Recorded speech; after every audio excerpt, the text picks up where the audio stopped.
There has been a lot of talk about the Insta360 Ace Pro in recent weeks. It has been tested intensively and you will find many reviews of the new action camera from Insta360. And with good reason, it is one of the best, if not the best action camera you can buy at the moment. But there's also the Insta360 Ace, and this cheaper version of the Ace Pro has hardly been noticed. Wrongly in my opinion, because the Insta360 Ace is an absolutely interesting alternative. Not only to the Ace Pro, but also to the Hero 12 or the DJI Action 4. What makes it so interesting and how it differs from the Ace Pro, that's what I'll tell you in this video. At the end of the video, I'll briefly tell you who would I recommend the Ace to and who would I recommend the Ace Pro to. But let's start with the differences and similarities between these two very similar action cameras. From the outside, they look confusingly similar. And in fact, the body is almost identical. The Insta360 Ace is exactly the same size as the Ace Pro and weighs only slightly less. And the Ace also has one of the great strengths of the Ace Pro, the useful foldable back display. It's exactly the same display, and that's good because the display is large and bright and can be used at different angles, even to set up the camera at a certain angle, for example. Interestingly, the front display is not the same. The front display of the Ace is smaller than that of the Ace Pro, and so the writing is slightly smaller and not as easy to read. However, as it is only a status display, this is not too much of a disadvantage. The body of the Ace even has an advantage over the Ace Pro. The Ace has its own quick switch button on the top. You can use this button to quickly switch modes and activate your presets. On the Ace Pro, you have to use the power button on the side. If you briefly press the power button on the Ace while it is switched on, the display switches off and the camera switches to standby mode.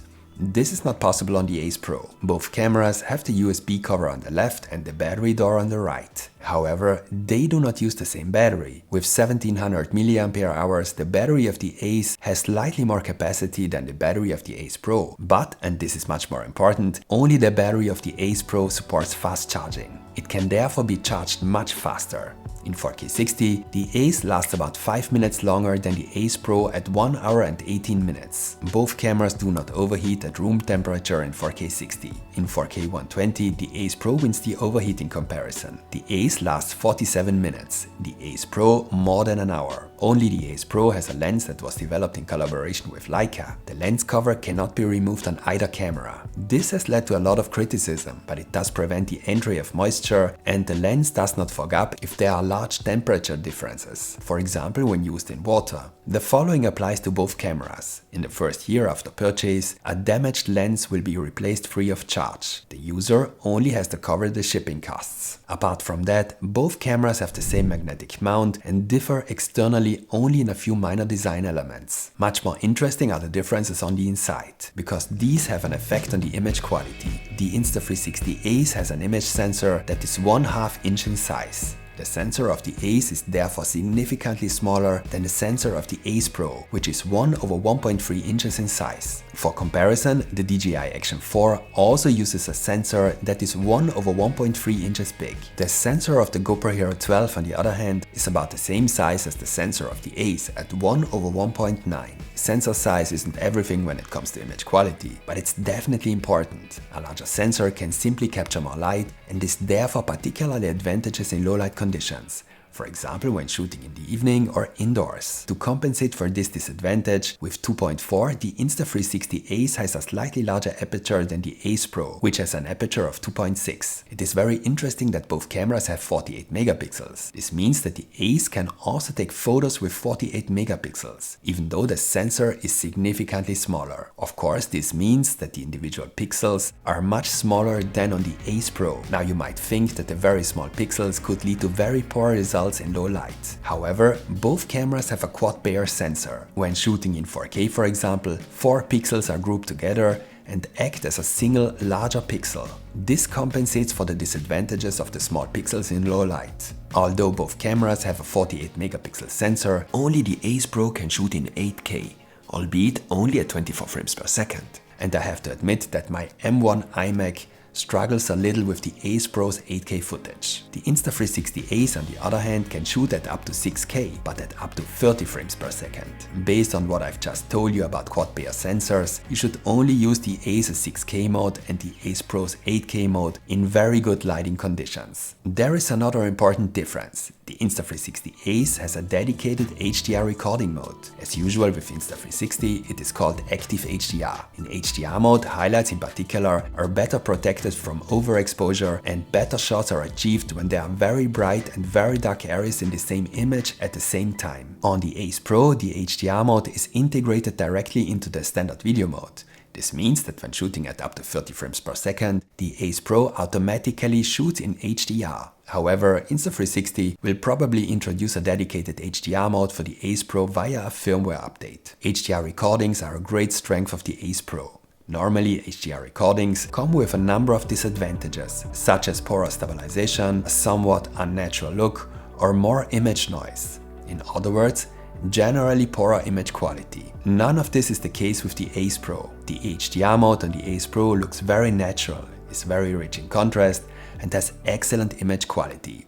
At the same time, the highlights are very well protected. Apart from that, both Insta360 cameras feature a very fast bitrate of 170 megabits per second. They can therefore transfer a lot of data, which is important for good image quality. And even more importantly, both have exactly the same recording modes. This means that the Insta360 Ace also features the recording modes pre-recording, loop recording, star lapse, or the cool free frame mode, which allows you to freely adjust the field of view even after recording. Just like the Ace Pro, the Ace also has the pure video mode for better image quality in low light. And that's not all. The Insta360 Ace features the same fast 5nm chip as the Ace Pro, and therefore supports practically all the features of the Ace Pro, such as the AI Highlights Assistant, the removal of the selfie stick, or the option to pause a recording and resume it later. However, one feature is only available on the Ace Pro. Only the Ace Pro comes with the so-called clear image zoom. The clear image zoom is a 2x digital zoom. Normally, a 2x digital zoom would lead to a considerable loss of image quality. However, the high-resolution sensor of the Ace Pro allows a zoom that delivers almost lossless image quality in good lighting conditions. This is a very cool feature that the Ace unfortunately lacks. I've already shown you lots of comparison shots and you'll have already noticed one or two differences. However, it's not always easy to spot certain differences on YouTube, especially if they're rather small or if you're watching the video on a smartphone. That's why I'll now tell you what I personally noticed in the comparison shots. Both cameras produce very similar colors, especially in good lighting conditions. Only very slight differences can be noticed. The image from the Ace Pro sometimes has a little more saturation, it has a little more contrast in certain situations, and the shadows in particular are sometimes slightly darker. Even though the colors usually look very similar, it is interesting to note that there are sometimes differences in the blue tones. The blue tones of the Ace Pro tend a little more towards teal and perhaps look a little more cinematic. By the way, all the shots in this video were taken with the standard color profile. Both cameras have an additional color profile with slightly more saturation. Don't forget that the Ace Pro shoots in HDR in the standard settings. Especially when shooting in very good lighting conditions, the advantages of the Ace Pro are barely noticeable. Only when the sun is in the frame does the Ace Pro's HDR mode produce a slightly better image. The sun looks much bigger on the Ace, simply because a larger part of the image is overexposed. When shooting in the shade or when it's not quite as bright, the advantages of the larger sensor become a little more noticeable. I've noticed that the Ace's shots tend to produce compression artifacts a little more quickly, as here on the street. These are very difficult situations for such a small sensor, as there are a lot of small details in a similar color. Image noise occurs and details are lost. In these cases, the image from the Ace Pro looks slightly better. I hardly noticed any compression artifacts with the Ace Pro. I also took a few shots with the active HDR mode of the Ace, and I would say that this is perhaps the biggest disadvantage of the Insta360 Ace's image quality. While the Ace Pro takes excellent shots in HDR, the Ace's active HDR mode very quickly leads to image noise and a lot of detail is lost, especially when it's not very bright. I can therefore only recommend active HDR on the Ace in very good lighting conditions. In other words, when it is very bright. And in good lighting conditions, the Insta360 Ace takes really excellent shots and there are hardly any noticeable differences. The Ace's 4K image is extremely rich in detail and shows no less detail than the Ace Pro's image. Only when comparing a 6K image from the Ace with an 8K image from the Ace Pro can you see at extreme magnification that the Ace Pro image has slightly more detail. In practice, this doesn't matter. In return, the Ace can shoot in 6K at up to 30 frames per second. And even with the slow motion recordings in 4K 120, there is hardly any relevant difference, as you can see here. The situation is of course different in low light. This is where the decisive advantages of the larger sensor become apparent. As already mentioned, the Ace also has a pure video mode for better image quality in low light.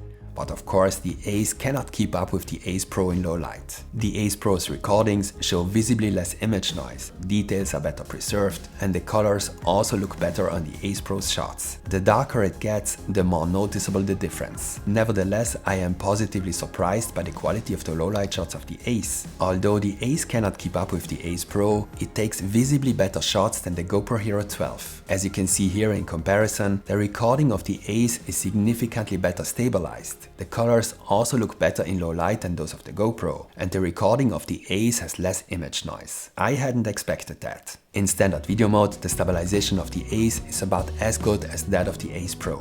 In HDR mode, not only is the image quality of the Ace Pro better, but the movements are also better stabilized. We haven't talked about one important difference yet: the price. The Insta360 Ace currently costs $380 and the Ace Pro $450. The Ace Pro is therefore $70 more expensive. You can find links to both cameras in the video description. Since Insta360 often makes special offers, I recommend that you keep checking the price. And if you buy via the link in the description, you will also receive an additional gift. So who would I recommend the Ace to, and who would I recommend the Ace Pro to? With the Insta360 Ace, you get the same body with the excellent and useful flip screen for $70 less. The Insta360 Ace supports all the features of the Ace Pro except for the clear image zoom and has the same fast chip. I see a decisive difference mainly in low light and when using the HDR mode. So if you mainly plan to take shots in good lighting conditions and can do without the HDR mode, you will get a camera of almost equal value with the Ace. So if the price is an important factor for you, or if this is your first action camera, perhaps even a gift for a younger user, then the Ace is an absolutely good and sufficient choice. You should go for the Ace Pro if you want the best action camera currently available.